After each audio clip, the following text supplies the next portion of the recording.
fazendo uma entrevista, uma cobertura com os piscicultores, e eles mesmos me falaram que existe qualidade de peixes que não são comestíveis. Inclusive existe um peixe chamado tofu, ele dá mais na Ásia, que se comer esse peixe e não tirar uma parte do fígado, ou o líquido do fígado cair na carne, as pessoas morrem, são envenenadas. E aqui no versículo 58, olha o que Jesus diz. E não fez ali muitas maravilhas por causa da incredulidade deles. Pronto, vamos falar sobre os métodos de liderança. Eu estava lendo o livro de Augusto Cury, alguns livros dele, eu gosto muito de leitura. E Augusto Cury, ele fala na maioria dos seus livros, que ele é um grande psicólogo, ele fala sobre o caráter da psicologia do ser humano, e o que o ser humano não precisa preocupar, mas toma tempo preocupando. Um líder, ele não pode preocupar com coisas que não precisa, irmãos. Tomar o seu tempo nisso. Quando eu me refiro a líderes, eu não estou referindo a somente pastores, porque a igreja é um corpo. Os órgãos são interdependentes uns dos outros. E essa semana eu falei muito sobre o corpo de Cristo, sobre a igreja, o corpo de Cristo. E a igreja existe líderes de louvor, líderes de coral, que são os dirigentes, os maestros, os líderes de oração, os líderes de evangelismo, até existe liderança de limpeza. Cada um tem uma arte de função de liderar. E eu quero especificar aqui a mensagem de hoje, esses métodos de liderança para todos os líderes, inclusive os pastores. No Evangelho de São Mateus, no capítulo 4, versículo 4, o que o líder tem que entender, que nem só de pão viverá o homem, mas de toda a palavra que sai da boca de Deus. Ou seja, Jesus refere às Escrituras, a Bíblia. O mundo em si, ele busca métodos de liderança para ter grandes recursos. Por exemplo, na sociedade, ou na área em que o mundo constitui capitalista, que são empresas multinacionais, empresas nacionais. Qual que é a capacidade de liderança social? Eles buscam os seus próprios recursos e usar as melhores roupas, e ter os melhores diplomas, o principal, capacitação, e também eles usam tirar o tapete do outro. A sociedade usa isso. Tirar o tapete do outro para subir num cargo, num negócio, numa empresa. E a igreja também não está fora disso não, irmãos. Eu semelhantemente coloquei a igreja com a sociedade, ou com as empresas, porque a igreja também é uma organização. O diploma é importante sim, o estudo é importante. Mas você crescer tirando o tapete do outro, irmãos, isso é falsidade. É um pecado perante os olhos de Deus. E um líder que faz isso, alguém que faz isso para crescer no ministério ou numa empresa, vai ter problemas futuros. Porque um dia também um vai tirar seu tapete. O verdadeiro líder ou líderes precisa ter a chamada e o caráter de Jesus Cristo. Vocês estão entendendo, irmãos? Eu estou tentando explicar aqui. Quando eu falo de liderança, eu me refiro às lideranças gerais, o corpo da igreja, a dirigente, a levita, a jovens, a você que se envolve com os dons espirituais, você também é um líder. Existem 5 ferramentas para você edificar com a sua liderança o seu ministério. A primeira ferramenta que você tem que ter na sua vida é a organização. O que significa staff? Staff significa o pessoal que organiza, através da experiência, treinamento, educação. Tudo isso é um staff. E a igreja também tem um staff. O staff de obreiros, de apresentações, de congressos, de seminários. Isso é a organização que a igreja faz para ganhar as almas. E Ezequiel, o profeta, ele diz assim: fazei a obra de Deus com ordem e decência. Nossa! A segunda ferramenta para edificar seu ministério é a liderança. É você ter uma missão e um alvo. Alcançar as almas são prioridades. É a visão prioritária. Fale somente o que edifique. Principalmente se você estiver na frente de membros ou de irmãos da igreja, o seu falar, a sua conversa, tem que ser somente para edificação. Você tem que ter essa missão de trabalhar edificando a sua igreja, um alvo de edificação. Porque estar em cima do púlpito é muito fácil. As pessoas não querem ver somente um pregador, um conferencista. As pessoas querem ver um exemplo. E o terceiro passo de edificação da liderança é ter planejamentos estratégicos.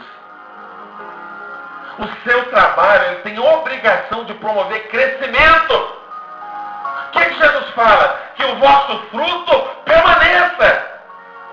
E no Evangelho de São Mateus, no capítulo 7, versículo 20, a própria Bíblia diz que pelos seus frutos conhecereis. Nossa! A quarta função de liderança para edificar seu ministério com sucesso é prioridades. Você tem que dar prioridades, irmãos, naquilo que a igreja precisa. Chamada colaboração. Fique consciente da importância dos recursos humanos, dos trabalhos organizados. Se você organiza bem as pessoas que você lidera, em todas as áreas, seja na área da higiene, viu? Tem obreiro aí que vai orar para as pessoas que tem barco e derruba leão. Chiquito. Nossa! É verdade. Aí um líder vai falar assim, escova o dente, ainda acha ruim. Mas não estou falando verdade, irmão, não é vergonha não. É o que acontece. Ah, pastor, eu priorizo o Espírito Santo. E esse barco de leão aí? A pessoa tem que receber oração por um dedo no nariz para aguentar esse barco. Irmãos, a higiene faz parte também da organização do seu ministério. Você já olhou para a sua casa agora, o jeito que está bagunçada, as louças, a limpeza da sua casa, a organização da sua família? Você, irmão, que está me ouvindo aí, obreiro, as contas da sua casa precisam ser organizadas, priorizadas. Organize, priorize isso. Porque se nós queremos cuidar da igreja, primeiro devemos cuidar da nossa casa. Priorizar isso, irmãos. A prioridade faz parte de um líder. E um dos passos que eu deixei por último aqui, que é uma das ferramentas para você liderar, é lidar com os problemas. A linha de frente de uma igreja, ela precisa ter essa estrutura para lidar com os problemas.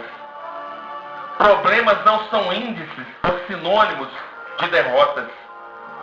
Deus nos permite dar problemas, não que Ele nos dê problemas, mas Ele permite que aconteça problemas para que possamos lidar com os problemas e ter experiências.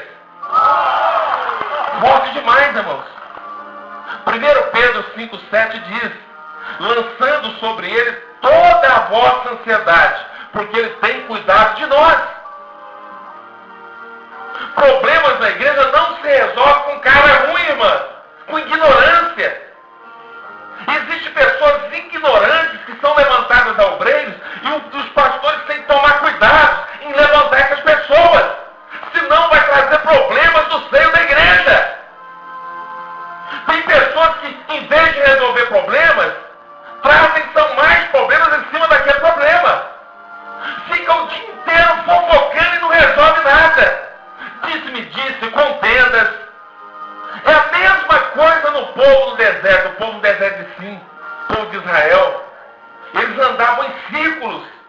Mesmo Deus guiando com a nuvem e à noite o fogo, eles andavam em círculos. Por que em círculos no deserto de Sim? Porque era o dia inteiro murmurando. Enquanto eles não pararam de murmurar 40 anos, eles não conseguiram entrar na terra prometida. mesmo Deus provendo as suas necessidades, de manhã cedo tinha um maná, que era o pão doce da árvore, a água que saía da rocha, os oásis que eram providenciados, que tinha codornizes, pães, tudo eles tinham em mãos, as sandálias que cresciam nos seus pés. Mas foram 40 anos para aprender a se tornar guerreiros. Sabe por que uma igreja não cresce? Porque vocês não têm facilidade de se tornar guerreiros. O Senhor, irmãos, podia pegar o povo de Israel no mesmo dia e colocá-los dentro da terra prometida. Mas Ele não fez isso, porque Ele precisava levantar guerreiros. Como que eles enfrentariam os gigantes? Como que eles enfrentariam os seus inimigos se eles não tivessem intimidade com Deus? O deserto foi um espaço, um tempo de aprendizagem para que eles pudessem ter intimidade e a proximidade de Deus e a aprovação de Deus. Amém, irmãos? Se você tem uma chamada de liderança ou usa algum dom dentro da sua igreja, faça isso para edificação. No livro de João 5,37 diz: o meu Pai me enviou, esse mesmo tem dado testemunho de mim. Olha que intimidade, irmãos. No livro de João 10, versículo 14 e 15 diz: eu sou o bom pastor e conheço as minhas ovelhas. Elas conhecem a mim, e assim como o Pai me conhece, assim também eu as conheço e dou a vida pelas minhas ovelhas. Nada está fora do controle de Deus, irmãos. A psicologia, ela estuda o perfil dos caráteres. E tem pessoas que pensam que liderança é só estar em cima de um púlpito pregando ou usando playback. Irmão, estou falando da realidade da igreja do nosso Brasil. Entenda que é para edificar a sua vida. É uma sugestão para edificar a sua família. Você é um obreiro, mas nem um espantalho, não. Para ficar parado dentro da igreja, não. Ser um obreiro não é usar púlpito, não. Ser um obreiro é trabalhar, é construtor de obras. É limpar a igreja, ser o braço direito do seu pastor, ser o braço direito do seu líder. Isso é ser um obreiro. Aí chega na hora que inicia o culto, não pode nem abrir uma porta da igreja. Não chega nem mais cedo na igreja. Aí vira um obreiro viciado. Um obreiro viciado. Porque o pastor acostuma ir no púlpito. Só falta entregar o cajado dele pro obreiro. E Deus não quer isso não, irmãos. Se Deus constitui os pastores, é para liderar. E você tem que respeitar seus líderes. Tem muito obreiro viciado em púlpito. Quanto tempo que você não limpa a sua igreja, obreiro? O tamanho dessa língua que você tem é para usar para limpar o chão. Não é para ficar falando de irmãos, fofocando, não. Só sabe falar mal do pastor o dia inteiro. Você já viu que na sua casa, irmã missionária, dentro da sua casa, é tudo limpinho, limpinho. Tem pessoa que entra dentro da sua casa, tem que tirar até o chinelo. Mas na igreja não. A igreja é consequência. Que não cuidou dos afazeres de Jesus, mas estava preocupada com os afazeres domésticos. Isso também pode ser um altar de vaidade. Muita preocupação é vaidade. Tem que ser tudo feito com moderação e temperança. Vamos voltar sobre púlpitos. Púlpitos tem demais, irmãos. Oportunidade de púlpito, todo mundo quer, irmãos. Todo mundo quer. Eu quero, todo mundo quer. Mas e na hora de fazer o evangelismo nas ruas? E na hora de ir para um hospital? As pessoas estão morrendo no UTI diariamente, irmãos. Porque o campo de missões está perecendo, irmãos. Os trigos estão amadurecidos, empudecendo por falta de ninguém tirá-los, colhê-los.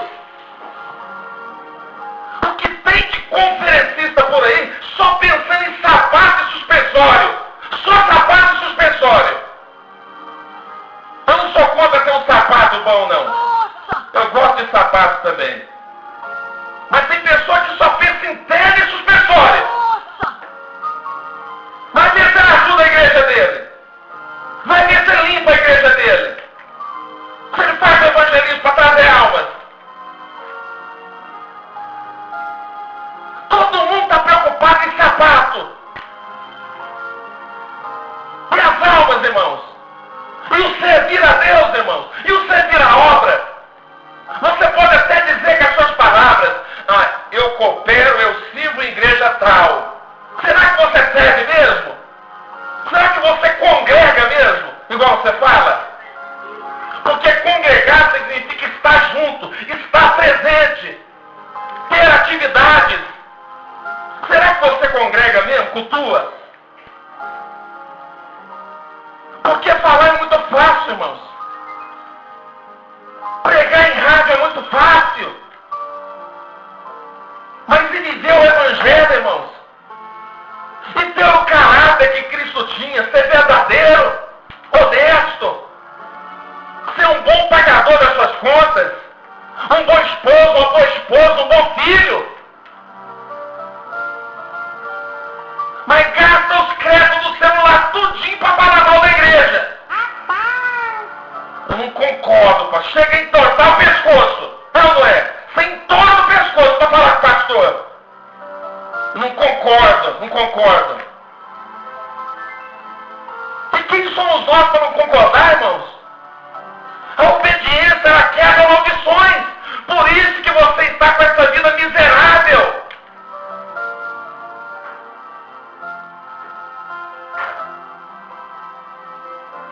Presta atenção na sua vida, veste agora o espelho.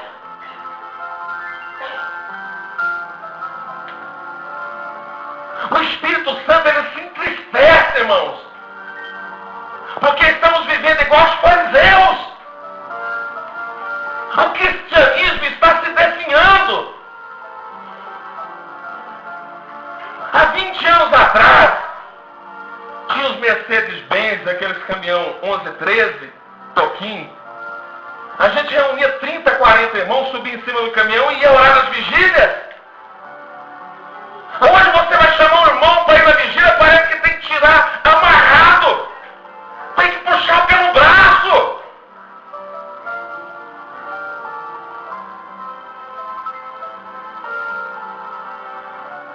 As maiores revelações que Deus me deu foi buscando em vigílias, irmãos, em oração. As melhores mensagens que Deus tem me dado foi em consagração. E fazer a marcha para Jesus igual nós fizemos é uma bênção. Mas também o povo tem que ir santificado. Adianta ficar batendo perna no Uberlândia? Batendo perna e gritando, irmãos? Tem que se santificar. Moisés disse a Josué: 3 dias, Josué, você vai se santificar com o povo. E depois tocar as buzinas e rodear as muralhas. Não é só estar marchando, não, irmãos. O jejum, a oração, ela expulsa grandes demônios. E tem carta que só sai com jejum e oração.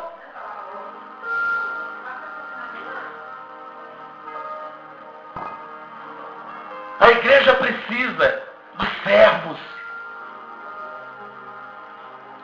Perguntaram assim para Jesus, uma mãe: Jesus, no teu reino, deixa o meu filho sentar à sua destra, o meu outro filho sentar à sua esquerda.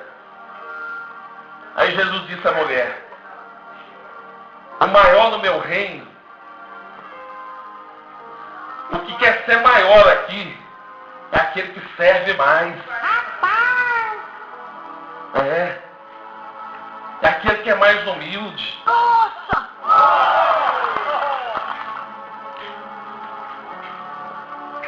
A pastora Rosa está falando aqui que tem pessoas aqui em Uberlândia ligando para cá chorando. Chorando. Ontem eu falei com uma mulher, ela disse assim: pastor Fabiano, quando eu vi a primeira vez a sua mensagem, eu queria te pegar pelo pescoço. Queria te pegar pelo pescoço. Mas agora eu respeito o Senhor tanto que eu oro pelo Senhor todo dia, que eu era uma dessas mulheres sem noção que tem dentro da igreja, que não respeitava seus pastores. Olha que humildade, irmão, de reconhecer isso. Eu não vou falar seu nome não, irmã, amém. Mas fiquei muito feliz de você ter arrependido, transformado pela palavra. Esse programa aqui é um discipulador. Ele discipula as pessoas. E nós temos católicos ligando para cá também, irmãos, que apoiam o programa. Nossa! Porque talvez você fale, o pastor não podia falar isso. O que eu não posso falar? Nós temos uma Constituição. Na Carta Magna não dá o direito de expressar. Por que eu não posso falar? Por que eu não posso falar?